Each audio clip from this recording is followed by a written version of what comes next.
Hello everyone, welcome to Chetan Bharat Learning. Today we are going to discuss current affairs of science and tech, and without any further delay, let's just jump into the news. Drug Controller General of India. Now why this is a news? Recently, Cipla has introduced a Ciplostem, a very innovative drug therapy they have come up with, an innovative cell-based therapy for knee osteoarthritis. अभी होता क्या है? नीज भारत की बहुत बड़ी जनसंख्या और elderly people generally सबके नीज में पेन रहता है. नीज में पेन को कम करने के लिए या जो कार्टिलेज होता है उसे प्रिजर्व करने के लिए they have come up with a remarkably cell based therapy, जिसमें एक इंजेक्शन लगाएंगे और उससे जो कार्टिलेज है उसे प्रिजर्व कर पाएंगे.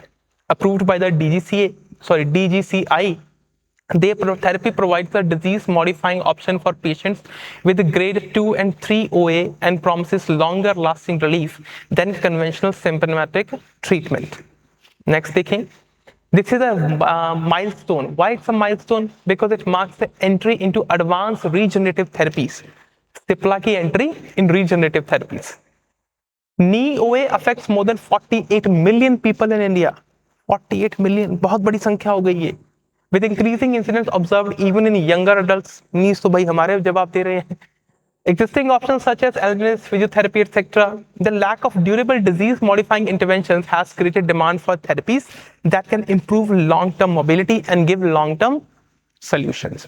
वरना अभी के लिए क्या है? Knees pain हो रहे हैं, दवाई खा लो. पर वो दवाई कब तक खाता रहे इंसान? पेन किलर कब तक खाता रहे, है ना? मैकेनिज्म की बात करें, it is administered as a single intra-articular injection that works at a cellular level. It reduces the inflammation, सोजिश को कम करता है ये. It helps preserve cartilage integrity, thereby enhancing joint mobility. Next देखो, exam-oriented facts की बात करें. Ciplostem is developed by Sempetic Research and marketed by Cipla. The therapy is approved by grade 2 and grade 3 knee osteoarthritis, and DCGI has authorized its clinical use in India. Benefits have been observed to last for up to 2 years. 2 साल तक इसका असर रहेगा. 2 साल बाद फिर से injection लगवाना पड़ेगा. Cipla expects the therapy to integrate into routine clinical practices, and Ciplostem may reduce the need for invasive procedures and reshape treatment pathways for chronic knee degeneration in India. Knee degeneration एक बड़ी समस्या है. हमारा खान पान ऐसा है, रहन सहन वैसा है कि मे बी नी डिजनरेशन बढ़ती ही जा रही है. तो उस चीज को कम करने में सिप्ला का Ciplostem will be a great milestone. Since milestone की बात कर रहे हैं तो टॉपिक सेकंड देखते हैं. Milestone for India deep ocean mission. Bharat उन चुनिंदा देशों में से कुछ बनने जा रहा है जिसमें डीप ओशन मिशंस करेंगे. India is advancing its deep sea exploration capabilities with the upcoming sea trial of the Matsya 6000 submersible at 500 meters. आधा किलोमीटर नीचे जाएगा. क्या जाएगा? Matsya 6000. The trial marks a major milestone in the country's ambition to reach the ocean floor at 6000 meters by 2027 under the Deep Ocean Mission. हम क्यों कर रहे हैं? हम क्यों ओशन को फिगर आउट कर रहे हैं या ओशन को स्टडी कर रहे हैं? ताकि हम वहां से रिसोर्सेज एक्सट्रैक्ट कर सकें. Right. Matsya 6000 is India's first indigenously developed manned submersible designed for ultra deep exploration, piloted by 2 trained scientists from the National Institute of Ocean Technology. The trial will introduce India into an exclusive group of nations capable of undertaking such mission. It's a big milestone for India. Indigenous engineering and technology collaboration. The submersible integration expertise from key scientific institutions, defense and space research laboratories contributed major systems, while a specialized titanium personal sphere is being developed at an aerospace propulsion center. 28 ton का craft होगा, feature lipo batteries, emergency blast system, etc. Right? Next देखो.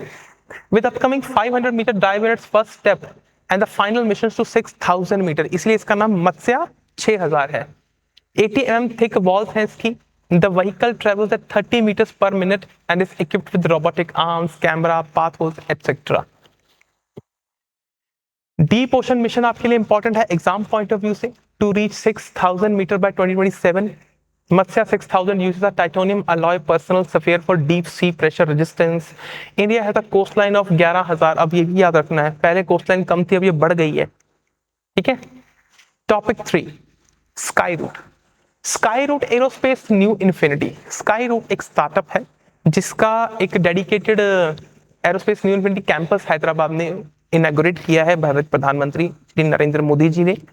Prime Minister Modi ji virtually inaugurated Skyroot's Aerospace New Infinity Campus at Hyderabad on November 27, marking a major boost for India's private space sector. The facility is designed to accelerate country's capability to build, the test and deploy. Bharat उन चुनिंदा देशों में से है जिनकी space technology top notch है। इसरो अपने आप में एक ग्लोबल लीडर है, बट साथ ही साथ हम ये देखते हैं कि भारत में सरकारी कंपनी इसरो तो इस पर काम कर ही रही है ना, एजेंसी कह लो, कंपनी नहीं कहेंगे, बट प्राइवेट सेक्टर अभी भी उतना इन्वेस्ट नहीं कर रहा है स्पेस रिलेटेड टेक्नोलॉजीज में। जैसे हम यूएस में स्पेस एक्स देखते हैं, अमेजॉन देखते हैं, some private startups are there, some private companies are there which are even conducting the launches for international space station और सो मेनी मिशंस। स्टारलिंक बना रहे हैं, क्यूपर प्रोजेक्ट कर रहे हैं, बट भारत में कोई ऐसा डेडिकेटेडली बड़ा नाम नहीं है, कोई बड़ा स्टार्टअप नहीं है जो स्पेस में काम कर रहा हो। स्काई रूट उनमें से एक है जो इसमें काम कर रहे हैं। नेक्स्ट देखो, the newly developed 2 lakh square feet campus will support end to end process for orbital class rockets including design, integration and testing with an intended capacity to produce 1 orbital rocket every month. Every month. It's a big statement. Unveiling of Vikram 1 rocket. During the ceremony, Prime Minister will also unveil Vikram 1, Skyroot's first orbital rocket capable of launching satellites into space. It is India's first privately built suborbital rocket founded by Pavan Chandra and Bharat Dhaka, both IIT alumni, former ISRO professionals. ठीक है, next देखो, alongside the space tech inauguration, the Prime Minister will open Safaran aircraft engine services, M88 Rafale engine maintenance, repair and overhaul site. These facilities will enhance India's aerospace self-reliance and support operational readiness for Rafale fleet as well, जो हमने हमारी air force के पास है। Strengthening India's private space ecosystem. The government noted that the rapid rise of private space enterprises reflect the impact of recent policy reforms which opened space activities to private companies. Next देखो जी, blended AI model for local forecast.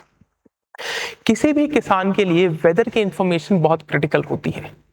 Weather की सही information होने पर वो सही time पर बोए पाएगा, सही टाइम पर फसल को काट पाएगा, या एप्रोप्रिएट न्यूट्रिएंट्स दे पाएगा, फर्टिलाइजर्स का यूज कर पाएगा, या अपनी फसल को बचा पाएगा। The government has implemented an AI enabled pilot to improve local monsoon onset forecasting system for farmers ahead of 2025 season. The initiative, conducted with the Development Innovation Lab India, demonstrates how advanced modeling can support agricultural planning at scale. Blended AI models का use करेंगे जिसमें Google's neural GCM, ECMWF artificial intelligence forecasting system and 125 years of IMD rainfall data will be included. The system generated probabilistic forecast for local monsoon onset, कि आपके बिल्कुल local शहर में monsoon कब launch होगा, लॉन्च तो नहीं मतलब कब आएगा। Dissemination through M-Kisan portal. 3.88 crore farmers across 13 states will benefit from this. Farmer response and behavioral impact. Post-forecast feedback surveys were conducted through Kisan call centers. Finding indicated that 31 to 22% of surveyed farmers adjusted their agricultural decisions, particularly by modifying land precipitation practices, sowing timelines, and crop choices and input use. ठीक है जी, AI model blended neural GCM and 125 years of data use करेंगे इसमें। 13 states में use होएगा bye M किसान। 5 languages use होंगी, Hindi, Oriya, Marathi, Bangla and Punjabi. And this is a data that you need to remember.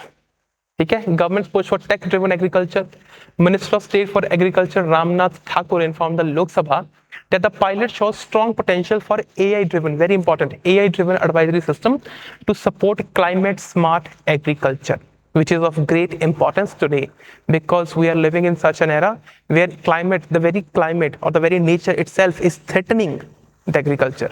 तो उसे क्लाइमेट चेंज को हम रोक तो नहीं सकते, स्लो कर सकते हैं, और साथ साथ सोल्यूशन ढूंढ सकते हैं कि हम कैसे अपने एग्रीकल्चर को बचाएं ताकि हमारी आने वाली पीढ़ियां खतरे में ना हो, राइट। आई होप यहाँ तक ये टॉपिक आपको समझ आया होगा। बाकी हम मिलेंगे next Monday same topic, sorry same करना साइंस एंड टेक के साथ, ठीक है। चलो अपना ख्याल रखो, खुश रहो।